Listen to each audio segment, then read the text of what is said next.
संजय गांधी की मृत्यु ने गांधी को झकझोरा, लेकिन मेनका गांधी की तो दुनिया ही उजाड़ दी। इंदिरा गांधी से मेनका के रिश्तों में कड़वाहट बढ़ती चली गई और आखिरकार वो घड़ी आई जब प्रधानमंत्री आवास से मेनका को बाहर का दरवाजा दिखा दिया गया।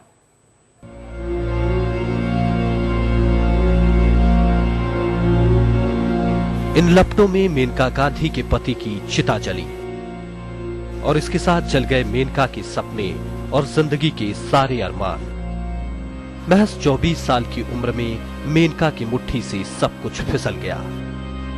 जिस प्रधानमंत्री आवास में मेनका गांधी की तूती बोलती थी, उसी घर से एक रात उन्हें बेदखल होना पड़ा। गोद में चंद महीने का बेटा वरुण था और सामने अंधेरा भविष्य।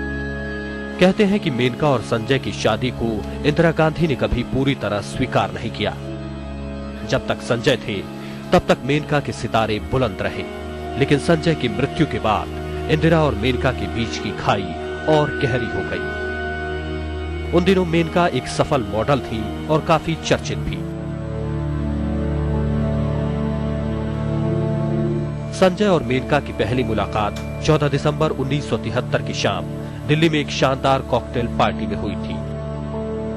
वो संजय गांधी का जन्मदिन था। मेनका की खूबसूरती संजय को भा गई और उसके बाद उनकी मुलाकात अक्सर होने लगी।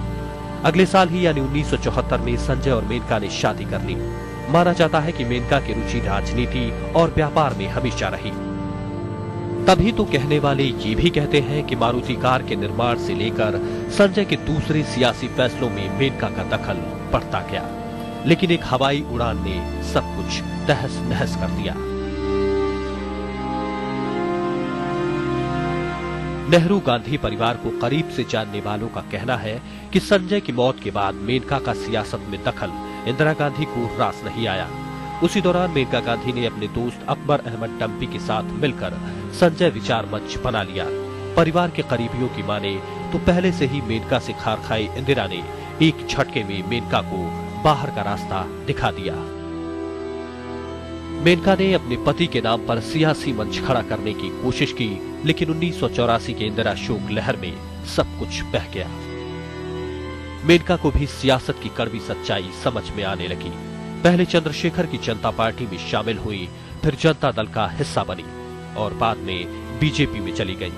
केंद्र में मंत्री बनी और अब बीजेपी के ही टिकट पर उनके बेटे वरुण गांधी भी सांसद है, जो अपने पिता की मौत के वक्त सिर्फ 2 महीने के थे।